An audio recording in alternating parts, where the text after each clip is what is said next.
지난 시간에 우리가 이제 유통관리 유통 경로의 개념에 대해서 배웠고, 그리고 이제 유통 경로가 존재하는 이유에 대해서 배웠고요. 그 다음에 또 뭐에 대해서 배웠냐면은 바로 이제 소매상에 대해서 배웠는데, 그 소매상 중에서 점포가 있는 소매상, 그리고 점포가 없는 소매상, 무점포 소매상에 대해서 배웠어요. 그리고 이제 그 점포가 있는 소매상 중에서는 뭐 우리나라에서 시작된 순서에 따라서 이제 그게 이제 9가지 종류에 대해서 얘기를 했었어요. 그래서 이제 그 다음에 이제 무점포 소매상에 대해서 얘기를 했는데, 이제 이번 시간부터는 바로 온라인 쇼핑에 대해서 얘기할 차례예요. 사실 여러분도 아시겠지만 온라인 쇼핑이 이제 이커머스가 처음 등장했을 때 사람들은 신뢰하지 않았었어요. 왜냐? 결제 수단을 과연 믿을 수가 있느냐, 해킹 당하지 않느냐, 개인정보가 나가지 않느냐, 이제 이런 그 우려가 있었는데, 그 우려를 갖다가 종식을 시키고 이제는 굉장히 활성화돼 있죠. 그리고 이제 그 비대면이 지금 더 활성화되면서, 특히 올해 여러분 너무 잘 알다시피 코로나19로 인해서 비대면이 굉장히 활성화되면서 온라인 쇼핑은 더 곽광을 받고 있어요. 모바일 쇼핑도 말할 것도 없고. 그래서 장점을 이제 보도록 할게요. 온라인 쇼핑의 장점은 바로 시간과 공간상의 제약이 없어요. 아무 때나 주문을 해도 돼요. 새벽 2시에 주문을 해도 돼요. 공간상 당연히 제약이 없죠. 집에서 하든 집안에 어디서 하든 와이파이만 연결돼 있고 인터넷만 연결돼 있으면은 아무 제약이 없어요. 그리고 그러니까 이제 온라인 쇼핑이니까 이제 PC에서 하는 쇼핑, 노트북에서 하는 쇼핑이라고 할게요. 편의상 이제 우리가 스마트폰으로 하는 쇼핑을 모바일 쇼핑이라고 그러죠. 근데 이제 굉장히 유사한 성격이 있죠. 그리고 이제 매우 상세한 상품 정보 제공을 할 수가 있어요. 인터넷상에서 실제로 제품을 보는 게 아니기 때문에 사진도 굉장히 상세하고, 그리고 이제 정보도 상세하고, 그 상세한 정보들이 많이 있죠. 그리고 또 당연히 일부 비용이 절약돼요. 예를 들어서 이제 당연히 이제 점포가 없는 데에 따른 비용이 절약이 되고, 그리고 이제 인건비도 절약이 돼요. 그래서 많은 부분이 절약이 돼요. 또 이제 쌍방향 커뮤니케이션이 가능한데, 이거는 이제 당연히 점포형 업체에서도 가능해요. 근데 이제 온라인 쇼핑 그러니까 점포형에서도 쌍방향 커뮤니케이션이 당연히 가능하지만 온라인 쇼핑도 가능해요. 왜냐면 이제 1대1 채팅이라든가 아니면 질문하고 답변 준다든가 혹은 채팅하는 것도 있고 등, 이제 이제는 쌍방향 커뮤니케이션이 과거보다 더 활성화돼 있죠. 그리고 온라인 쇼핑이 등장함으로 인해서 바로 데이터베이스 마케팅이 토대가 마련할 수가 있었어요. 그러니까 이제 사람들이 인터넷 쇼핑을 방문을 하고 로그가 남겨요. 이거는 이제 방문 기록이라고 보면 돼요. 각 페이지별로 한국말로 이제 로고 이렇게인데, 이 페이지를 방문하고 머무른 시간, 그 홈페이지, 이걸 페이지라고 합시다. 그 홈페이지, 사이트. 또 그 다음에 이제 클릭해서 다른 데로 넘어갔어요. 그래서 마음에 드는 상품이 나왔단 말이에요. 그래서 한참 동안 봐요. 그러면 이제 또 어디로 이동해요. 또 이동해요. 이 이동 경로와 구매 데이터, 이런 것들이 다 DB화해서 데이터베이스에서 남는단 말이에요. 데이터베이스 마케팅의 토대가 마련될 수 있었어요. 그리고 시장 상황 변화에 신속한 대응 가능해요. 뭐냐? 그 가격 변동을 할 수 있다는 거예요. 이거는 여러분도 경험했을 거예요. 물건을 샀어요. 마음에 드는 옷을 샀는데 다음날 가격이 조금 내려갔어요. 물론 열받기도 하지만 조금 이럴 때는 조금 불공평하다 느낌이 들기도 하지만 시장 상황 변화에 따라서 신속하게 대응을 할 수가 있어요. 예를 들어서 이제 경쟁사 대비 가격을 낮게 책정을 했어요. 근데 경쟁사가 또 낮게 책정했어요. 그럴 경우는 우리도 이 정도 마지노선까지는 가격을 낮게 갈 수 있다라고 할 수도 있죠. 예, 그 시장 상황에 따라서 가격적인 측면에서 굉장히 변화할 수가 있고, 또 어떤 또 정보에 있어서 변동이 있어요. 그럼 그것도 쉽게 고치기가 쉽단 말이에요. 오프라인에 비해서 상대적으로. 그리고 이제 이거는 아까 이제 밑에 클릭 행동 데이터베이스 마케팅의 토대 마련과 연관된 얘기인데, 클릭 행동에 대한 풍부한 데이터를 당연히 얻을 수가 있죠. 그리고 또 개별화된 서비스 제공이 가능해요. 왜냐면 이제 예를 들어서 여러분이 이제 쿠팡을 갔어요. 쿠팡에 가서 이제 예를 들어 건강식품을 봤단 말이에요. 그러면 이제 어떤 데이터가 있냐면, 이 고객은 건강식품을 관심이 많구나. 그러면은 관련된 건강식품을 막 추천한단 말이에요. 쿠팡 여기 모바일이든 온라인이든 들어가 보면은 여기에 이제 최근 검색이 있고 관련된 검색이 있고 거기 고객님이 좋아할 것 같은 그 정보들이 있고 좋아할 것 같은 상품들이 있고, 그리고 예를 들어 어떤 제품을 산 사람들은 이 제품을 사면은 그 다음에 이 제품을 사더라 다른 사람들은, 이런 것도 제공을 해요. 그만큼 이제 개별화된 서비스가 더 가능해졌다는 거예요. 그래서 이제 2015년도에는 B2C 온라인 쇼핑의 매출이 대형마트의 매출에도 추월을 했어요. 앞으로는 더 추월을 하게 될 거예요. 그래서 대형마트도 이제 온라인 쇼핑화하고 있는 추세죠. 모바일 쇼핑도 굉장히 그 금액이, 매출액이 늘어나고, 그리고 백화점 매출액은 이미 너무 좋으래요. 2009년도에 이미 백화점 매출을 넘어섰어요. 전체, 그러니까 이거는 거시적으로 봤을 때 전체 백화점의 매출을, 전체 온라인 쇼핑의 매출이 넘어갔다 이거예요. 더 커졌다 이겁니다. 자, 그래서 이제 그 제목은 모바일 쇼핑에 대한 얘기예요. 온라인 쇼핑, 모바일 쇼핑 다 한 연결선상에 있죠. 왜냐면 이제 온라인 쇼핑하러 들어갔다가 이제 앱을 더 효율적인 앱이 있단 말이에요. 그러면은 이제 모바일로 가서 스마트폰에서 앱을 깐단 말이에요. 어플리케이션을 깔아요. 그러면은 그거를 통해서 또 구매를 하고 그러죠. 그래서 이제 모바일 고객의 특성을 고려한 차별화된 서비스도 제공할 수가 있어요.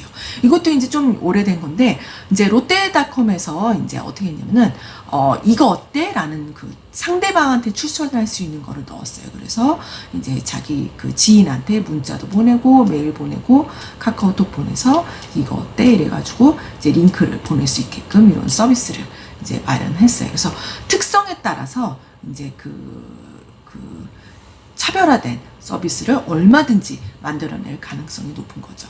이제 모바일 쇼핑을 이제 온라인 쇼핑에 대해서 이해를 충분히 하고, 여기에 대해서 이제 경험이 많은 사람은 어떻게 하면 고객이 새로운 걸 접하고 더 차별화되게 갈 수가 있을까, 이런 아이디어가 이제 생겨날 수 있습니다. 자, 그 다음은 바로 미국 소매업체의 진화 과정이에요. 사실 이제 유통관리 측면은 미국의 정보와 미국의 노하우를 이제 많이 가져오는 경향이 있어요. 특히 마케팅은 그런 경향이 있는데, 이거는 왜 그러냐면 미국은 이제 업태가 굉장히 많죠. 그러니까 업체가 굉장히 많다는 말이에요. 유통 과정도 길면서 이제 세분화되어 있고, 일단 점포도 굉장히 많죠.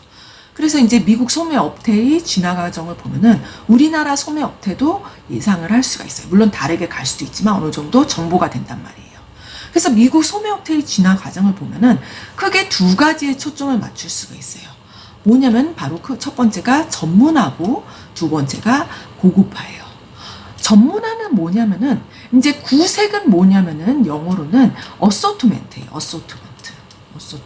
구색은 이제 얼만큼 다양한 종류로 갖고 있느냐라고 이제 생각을 하면 돼요. 그래서 넓지만 얕은 구색. 그러니까 구색을 많이 갖고 있지만 더 깊이 들어가지 않는다는 건데, 전문화가 되면서 좁지만 더 깊은 구색을 갖고 있는 거죠. 그러니까 예를 들어서 이제 전자제품이다라고 했을 때, 이제 예전에는 넓지만 얕은 구색이었더니 이제는 좁으면서 더 깊이 더 이제 더 고사양과 혹은 더 전문화된 쪽으로 내려간단 말이에요. 더 깊이 판다는 얘기예요.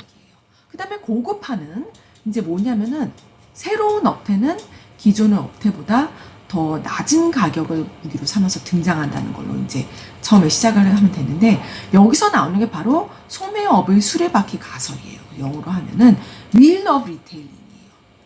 여러분, 휠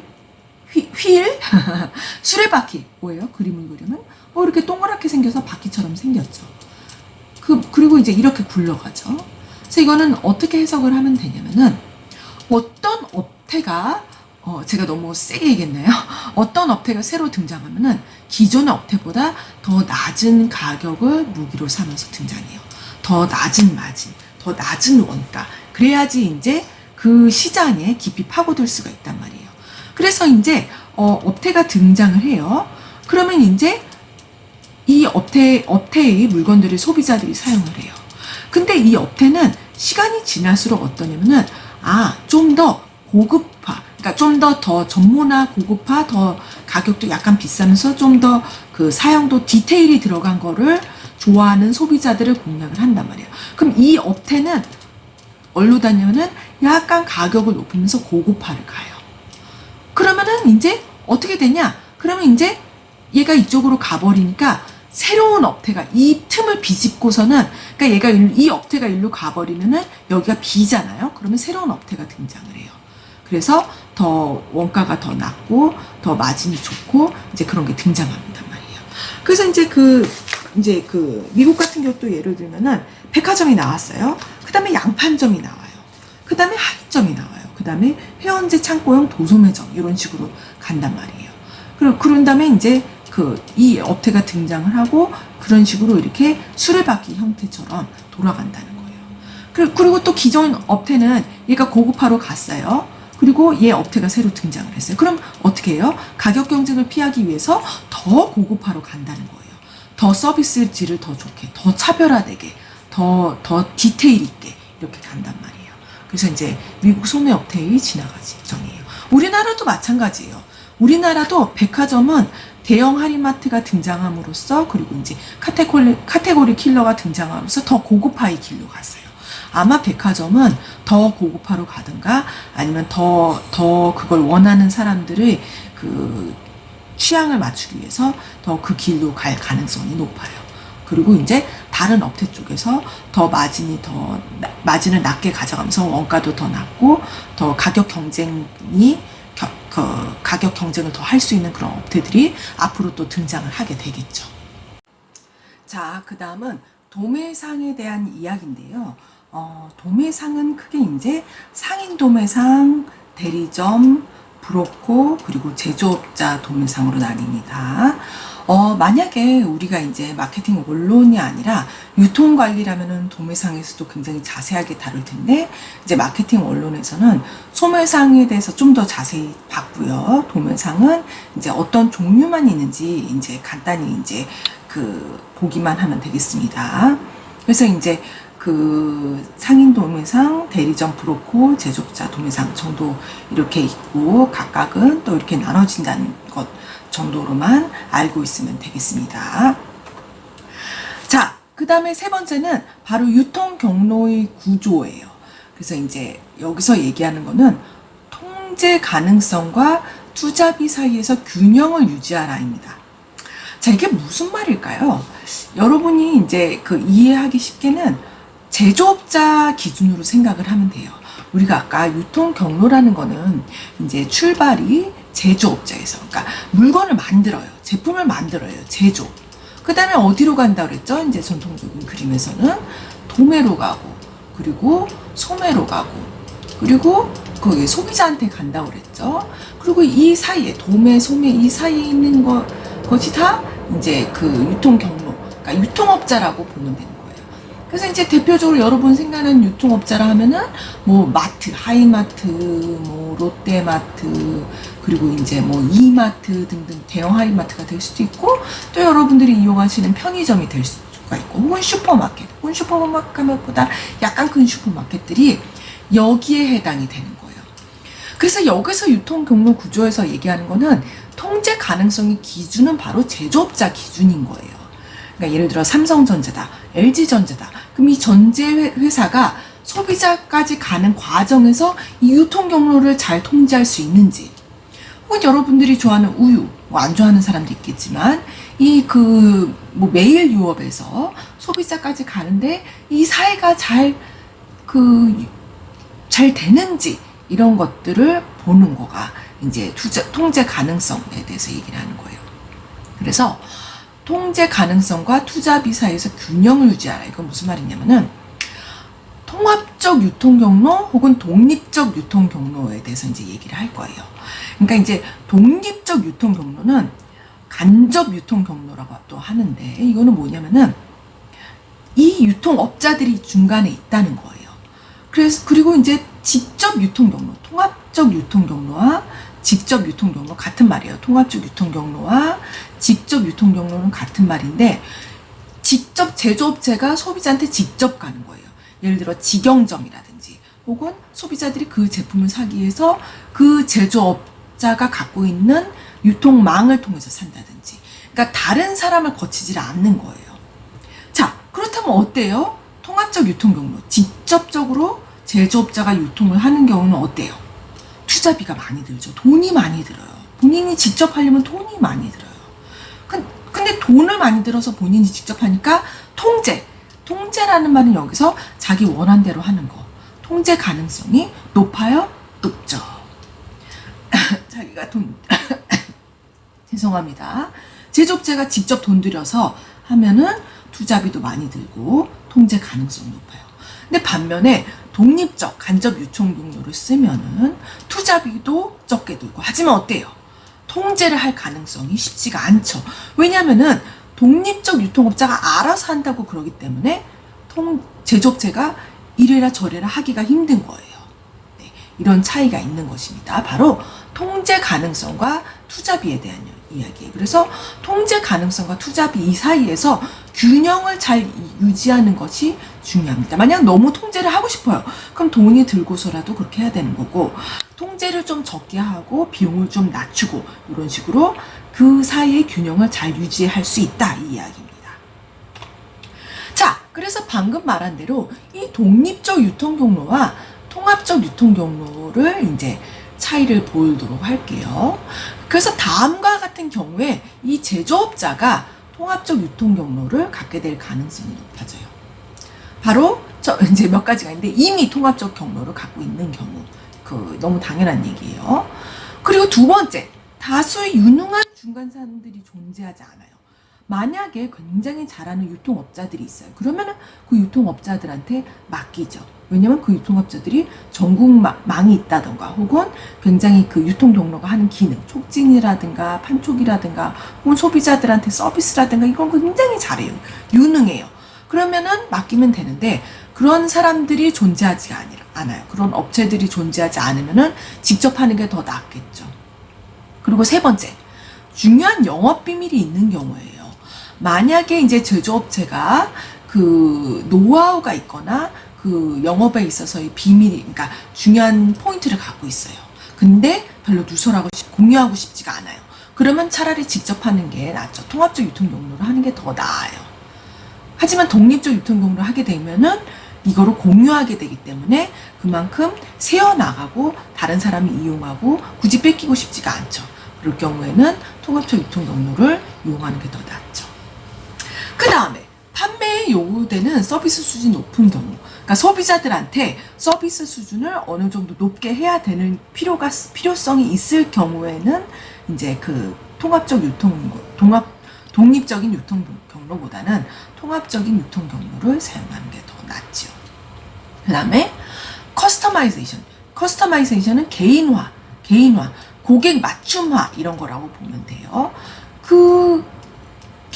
소비자 개인의 요구사항을 잘 맞추는 것이 중요한 제품이라든가, 혹은 품질 보증이 필요한 경우, 그런 경우가, 뭐 예를 들어서 화장품 같은 경우, 아니면은 예를 들어서 옷인데 그 개인 맞춤이 필요한 거, 혹은 서비스가 굉장히 중요한 거.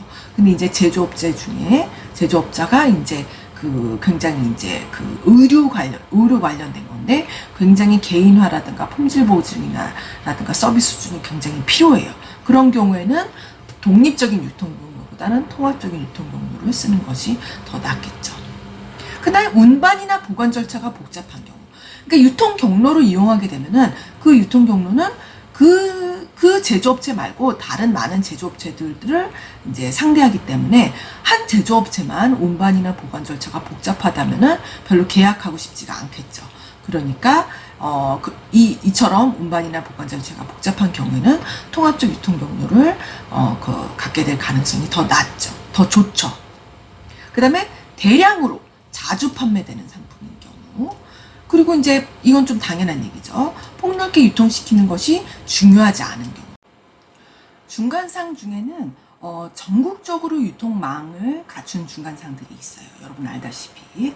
그런데 제조업자 입장에서 이제 폭넓게 전국적으로 유통시키는 것이 중요하지 않은 경우에, 혹은 이제 중요한 지점에만 유통하고 싶은 경우에는 이렇게 이제 그 독립적인 유통 경로보다는 그 통합적인 유통 경로를 갖게 될 가능성이 좀 더 높죠. 그리고 이제 원스톱 쇼핑이 중요하지 않은 경우, 그러니까 원스톱 쇼핑이라는 말은 무슨 말이냐면은, 그러니까 예를 들어서 유통망 같은 경우에 이제 그 회사 제조회사뿐만 아니라 다른 회사 제품도 이제 그 많이 다루죠. 근데 이제 제조업체 입장에서는 그런 게 중요하지 않은 경우에는 자기네가 직접적으로 통합적인 유통 경로를 갖게 될 가능성이 높아져요. 여기 그림을 보면은 마트에 이제 들어가는 그 유제품이에요. 우유죠. 여기 보시는 것처럼 굉장히 촘촘하게 들어가 있어요. 그래서 여기도 이제 매대의 싸움이에요. 이제 여기는 이제 예를 들어 매우유, 여기는 이제 서울우유, 뭐 이런 식으로 남양유, 뭐 이런 식으로 이제 갖고 이렇게 매대를 촘촘하게 이제 가져간단 말이에요. 그래서 유통업체, 대형마트 입장에서는 제조업체의 제품을 사거나 받아다가 이쪽으로 판매를 시키죠. 이럴 경우에는 이제 마트가 유능한 유통업자인 거예요. 그럴 경우는 이제 독립적 유통 경로는 이들한테 맡기는 거고, 하지만 이제 통합적 유통 경로가 이런 경우처럼 더 낫다, 더 좋다라고 느끼는 경우에는 통합적 유통 경로를 가겠죠. 근데 이제 우유 같은 제조업체 입장에서는 당연히 전국적인 유통망, 그러니까 모든 슈퍼, 모든 그 대형마트, 그리고 편의점 등을 다 이용하는 것이 더 경제적으로, 그리고 이제 유통 경로 기능을 수행하는 데 있어서 더 이득이기 때문에 그렇게 이제 그 유통 경로를 그런 식으로 독립적인 유통 경로를 가져가죠. 자, 그래서 그 다음 원리 11-2는 바로 좀 전에 얘기한 대로 유통 경로를 결정할 때는 비용뿐만 아니라 통제 가능성도 고려를 하라입니다. 그래서 이제 거기 통제 가능성이 높을 경우에는 비용이 많이 들고, 비용이 적을 경우에는 통제 가능성이 좀 더 적고, 이런 거에 대한 이제 설명을 앞서 했었습니다. 그래서 이제 두 번째가 바로 혼합적 유통 경로에 대한 이야기예요. 이거는 뭘 말하는 걸까요? 이제 그 독립적 유통 경로, 통합적 유통 경로에 대해서 얘기했을 때 각각이 되게 배타적인 것으로 얘기를 했었는데, 이 둘의 장점을 그대로 쓸 수가 있어요. 그래서 이제 혼합적 유통 경로에는 그게 이제 두 가지가 있을 수가 있어요. 복수 경로 마케팅 시스템, 그리고 하이브리드 마케팅 시스템이요. 그래서 복수 경로 마케팅 시스템은 뭐냐? 이제 멀티 채널이 여러 있는 거, 그 마케팅 시스템이라고 이라고도 하는데, 예를 들어서 이제 대량 구매자의 종류에도 이제 대량 구매자, 소량 구매자가 있을 수 있잖아요. 그래서 대량 구매자는 이제 제조업체가 직접적으로 판매를 하고, 소량 구매자에게는 유통업자가 판매하는 유통 경로가 될 수 있습니다. 예를 들어서 이제 그 노트북이나 이제 PC 회사예요. PC 제조 회사예요. 그럴 경우에는 이제 기업체 구매자 같은 경우는 구매를 할 때 이제 소량 소비자들이 사는 곳에서 뭐 마트에서 사는 게 아니에요. 전자 하이마트 가서 사지 않아요. 이 사람들은 이 업체, 그러니까 이제 그 회사 구매자들은 제조업자에게 가서 직접 구매를 하는 거죠. 왜냐면 대량 구매자니까. PC를 한 번에 뭐 200대를 구매를 한다라고 했을 때 소량 구매자들이 구매하는 유통업자 쪽으로 가는 게 아니라 제조업자한테 직접 해서 제조업자가 직접 판매를 하고, 소량 구매자는 유통업자가 판매하는 그런 유통 경로가 될 수가 있겠죠. 그 다음에 두 번째, 하이브리드 마케팅 시스템. 이거는 뭐냐면은 기능을 갖다가 이제 좀 절충하는 거예요. 그래서 이제 유통 경로 기능 중에서 일부는 제조업자가 수행을 하고, 그리고 이제 나머지 다른 그 기능은, 그러니까 사업자가, 다른 이제 유통업자가 수행하는 거예요. 그래서 예를 들어서 이제 촉진, 프로모션이라든가 대대적인 촉진, 그리고 협상하는 거, 주문 접수는 제조업자, 판매사원이 하고, 그 외에 이제 배달하고 판매 후 서비스는 독립적인 유통업자가 하는 거예요. 이런 식으로. 그러니까 우리 인터넷 쇼핑 같은 경우도 이 모든 과정은 다 인터넷 쇼핑몰이 하지만, 그리고 인터넷 쇼핑몰 자체가 유통업이 되잖아요. 근데 이제 배달은 택배를 이용을 하는 거예요. 배달을 직접 소유를 하지는 않죠. 그리고 그 외에 판매 후 서비스도 함께 맡을 수도 있고, 이제 이런 식으로 각각 역할 나눈 거에 따라서 할 수가 있는 것입니다. 이런 경우는 이제 하이브리드 마케팅 시스템이라고 하죠. 자, 그 다음에 이제 수직적 마케팅 시스템도 이제 해당이 되는데, 그 수직적 마케팅 시스템은 영어로는 버티컬 마케팅 시스템이에요. 버티컬 마케팅 시스템. 여기에는 어떤 개념이 들어가냐면 바로 파워라는 개념이 들어가요. 파워. 영어로도 한번 써볼게요. 파워. 여러분, 어떤 그 어떤 대상 두 사람이 있어요. 파워가 있다는 것은 무슨 말일까요? 여러분이 그 파워를 누군가가 행사한 경험이 있어요. 혹은 여러분이 누구한테 파워를 행사한 경험이 있어요. 어떤 걸까요? 영향력이라고도 할 수 있죠. 쉽게 말하면 뭐예요? 상대방이 원하는 거가 관철되는 그런 거가 될 수가 있겠죠. 그래서 이 수직적 마케팅 시스템은 파워와 관계된 거예요. 그래서 크게 세 가지로 나눌 수가 있는데, 바로 관리형 버티컬 마케팅 시스템, 관리형 수직적 마케팅 시스템, 계약형 수직적 마케팅 시스템, 그리고 기업형 마케팅 시스템, 버티컬 마케팅 시스템. 이거는 통합적 유통 경로랑 같은 거예요. 기업이 다 소유를 하고 있는 거죠. 아까 뭐라고 그랬어요? 비용은 높지만 통제는 더 할 수가 있다는 거죠. 파워가 있다는 거죠.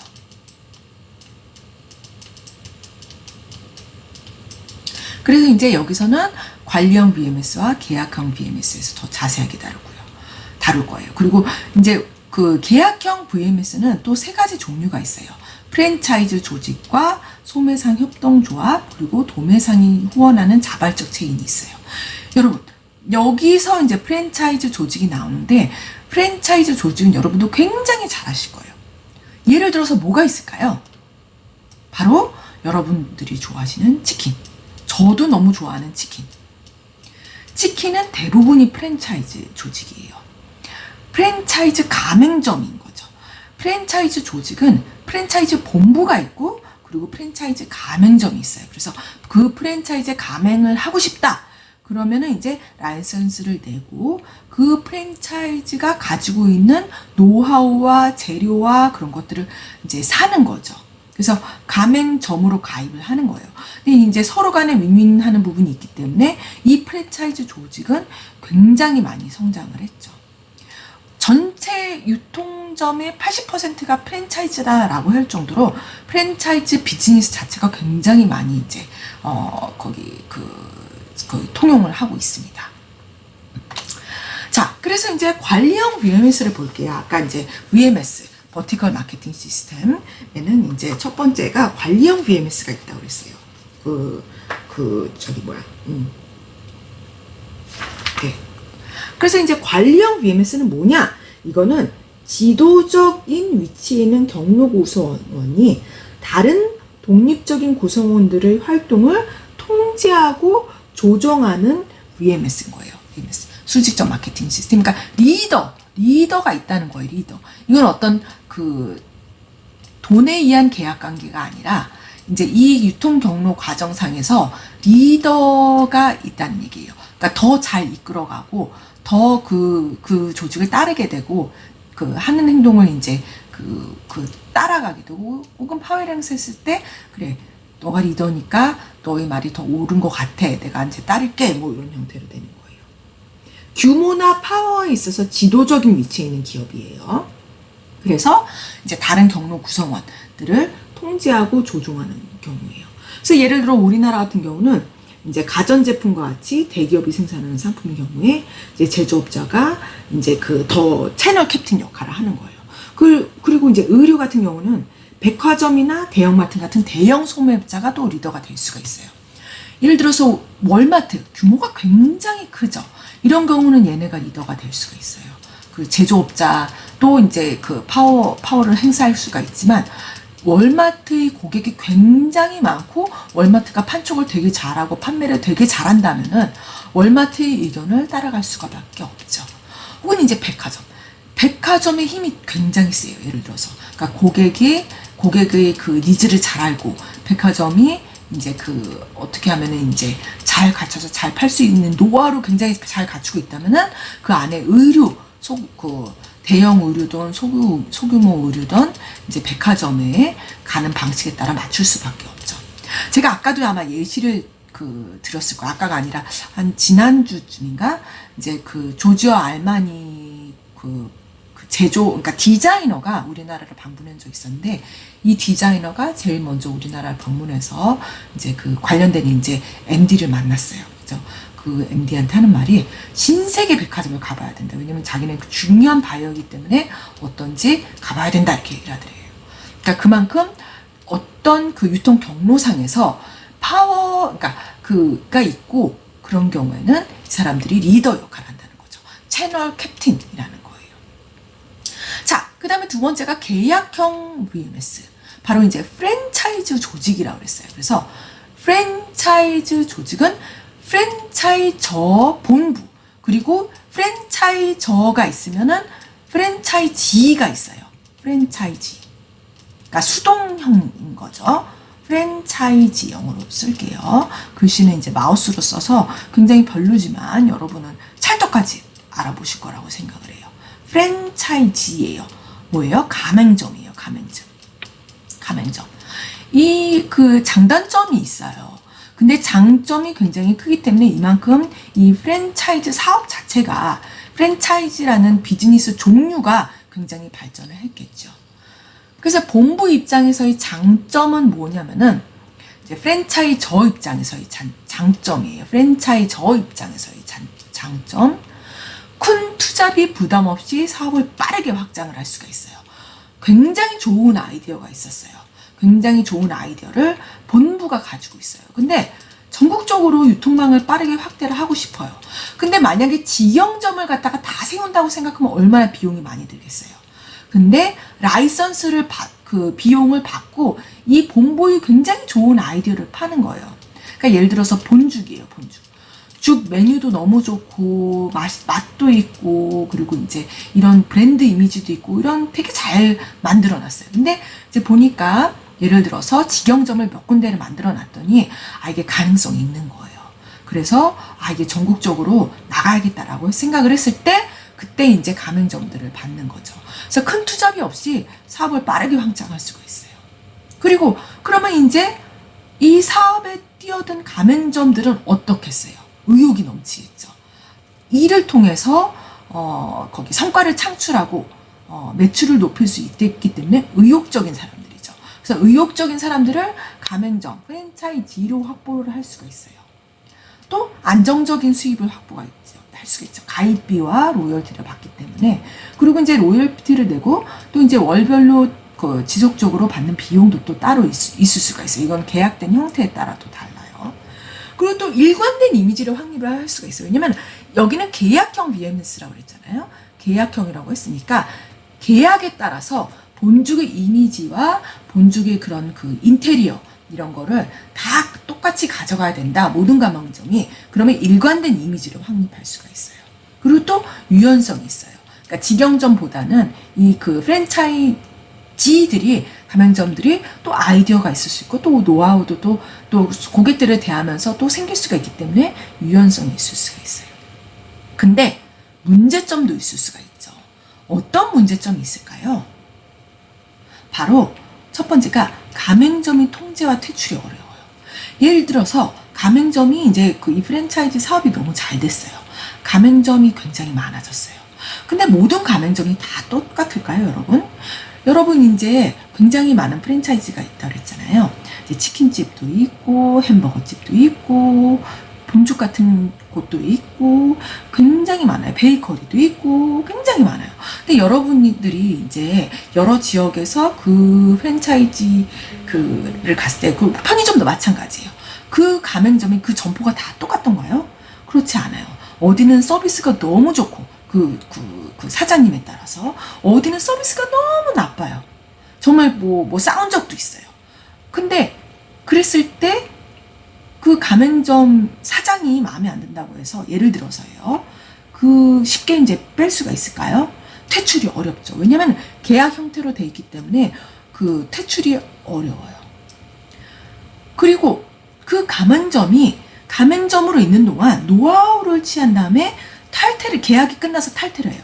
그러면 경쟁자가 될 수가 있어요. 예를 들어서 이제 그 치킨의 가맹점이 됐어요. 근데 이제 치킨 그 가맹점으로서 이제 그 노하우를 이제 익히잖아요. 아, 이 치킨은 어떻게 하는구나. 양념은 대체적으로 맛이 어떻구나. 사람들은 이런 양념을 좋아하는구나. 그리고 사람들을 통해서 서비스 노하우도 얻고. 그래서 이제 여러 가지 노하우를 쌓은 다음에 아, 로열티 너무 비싸. 라고 생각해서 나만의 이제 특화된 뭔가를 만들어야겠어. 가맹점이 그랬어요. 그래서 탈퇴를 해요. 그럼 결국 경쟁자가 될 수가 있는 거죠. 새로운 유사한 브랜드인데 좀 더 잘 만든다면 그렇게 될 수가 있죠. 그리고 다른 가맹점과 갈등이 발생할 가능성이 있어요. 예를 들어서 아까 말한 대로 어떤 편의점이 실수를 했어요. 근데 요즘은 SNS가 너무 발달했기 때문에 댓글을 올려요. 되게 부정적인 댓글을 올려요. 그러면은 다른 지역의 가맹점은 내 잘못이 아닌데 그 잘못을 한 지역의 가맹점 때문에 피해를 얻을 수가 있죠. 그럴 경우는 갈등이 발생을 할 수가 있어요. 아니, 만약에 이제 로열티 말고 월별 내는 비용이 똑같아요. 근데 그 가맹점으로 인해서 피해를 봤어요. 그랬는데 그 가맹점이랑 똑같이 내가 이제 월별 본부에 지급하는 비용이 똑같아요. 그러면 기분이 좋겠어요? 나쁘겠어요? 나는 잘하고 있는데 왜 잘 못하는 가맹점과 내가 똑같이 비용을 지불해야 되느냐, 이런 식으로 갈등이 발생을 할 수가 있죠. 그리고 이제 그리고 또 하나, 본부와 가맹점과 이제 그런 식으로 본부와 가맹점끼리가 아니라 가맹점과의 관계에서 갈등이 발생할 수가 있어요. 예를 들어서 예전에 이제 수년 전에 그 미국의 맥도날드에서 본부와 맥도날드 가맹점 간에 굉장히 큰 갈등이 있었어요. 왜냐면 본부가 가맹점에 너무 많은 이제 로열티와 그리고 월 비용을 받고 있다는 거예요. 그래서 가맹점이 이제 들고 일어난 적이 있었어요. 이런 식으로 갈등이 발생을 할 수가 있죠. 그리고 또 부실 채권이 발생할 가능성도 있어요. 네, 이거는 이제 참고로 하시면 되겠어요. 자, 그 다음에 이제 아까 이제 그 계약형 BMS 중에 소매상 협동조합이 있고 도매상이 후원하는 자발적 체인도 있습니다. 만약에 이제 아까 말한 대로 유통관리 수업이다 이러면 더 자세하게 들어갈 텐데, 마케팅 원론에서 유통관리 챕터이기 때문에 이제 중요한 이거 다 중요하지만 조금 더 이제 더 이해하기 쉽고 중요한 포인트들에 대해서 얘기하고 다른 부분은 이제 그냥 알아두면 되겠습니다. 하지만 제가 강조하거나 설명이 길었던 부분은 이제 잘 이해를 하시면 되겠습니다. 그 다음에 이제 세 번째는 기업형 수직적 마케팅 시스템이 있다고 그랬어요. 이거는 통합적 유통 경로인데, 좀 아까 이제 통합적 유통 경로에 대해서 설명을 했었어요. 그 다음에 4번, 유통 경로의 설계예요. 그래서 유통은 바톤 패스가 아니다. 근데 이건 무슨 말일까요? 여러분이 이제 달리기 이제 계주를 해요. 계주. 그래서 1번 주자가 딱 뛰어요. 그 다음에 어떻게 해요? 2번 주자한테 바톤을 패스를 하죠. 그리고 1번 주자는 아무것도 안 하죠. 바톤을 패스하는 순간 1번 주자는 아무것도 안 하고 2번 주자가 바톤을 받아가지고 막 뛰어요. 그리고 3번 주자를 만나면 바톤을 패스하고 2번 주자는 역할을 다 했다고 생각해요. 여기서 얘기하고자 하는 거는 유통은 바톤 패스가 아니라는 거예요. 2번한테 바톤을 패스하고 나서 가만히 있으면 안 된다는 거죠. 1, 2, 3, 4가 모두가 다 자기 역할을 지속적으로 계속 잘해서 가치를 창출해내야지 이 전체가 다 가치를 창출할 수 있다는 얘기예요. 그래서 이제 유통 경로 자체가 매출 증대와 비용 절감에 큰 영향을 끼친다는 그런 얘기입니다. 그래서 그 다음에 이제 유통 경로 설계 과정인데 이제 비슷해요. 상황을 분석하고 고객의 욕구 및 욕구를 파악해보고 세분화를 해보고, 그리고 유통 경로의 각 유통 경로에서 어떤 가치를 창출해낼 것이냐, 어느 정도의 성과를 보여야지 되느냐, 이제 그거를 파악을 하고 최적의 유통 경로를 파악하고 그 다음에 표적 시장을 선택하고 경로를 신설 또는 개선을 하고, 이제 예를 들어서 만약에 지금은 이제 거의 모두가 온라인 쇼핑을 하고 있어요. 그리고 모바일 쇼핑도 이제 들어가고 있는데, 그런 상황에서 이제 그 유통 경로를 확장을 하는 거예요. 그래서 상황을 분석해요. 온라인 쇼핑, 모바일 쇼핑이 대세다. 우리 제조업체는 어떻게 할 것이냐. 그리고 고객의 욕구는 무엇이냐. 과연 고객이 우리 제품을 이제 그 온라인이나 모바일에서 구매한다면은 살 것이냐. 그럼 이제 유통 경로는 인터넷에서 매출이 일어난다면은, 모바일에서 매출이 일어난다면은 어디까지를 목표로 삼을 것이냐. 그리고 최적의 유통 경로, 만약에 온라인과 모바일 한다면 어떤 식으로 할 것이냐. 그리고 어떤 시장을 대상으로 할 것이냐. 그 다음에 이제 실행에 옮기는 것이죠.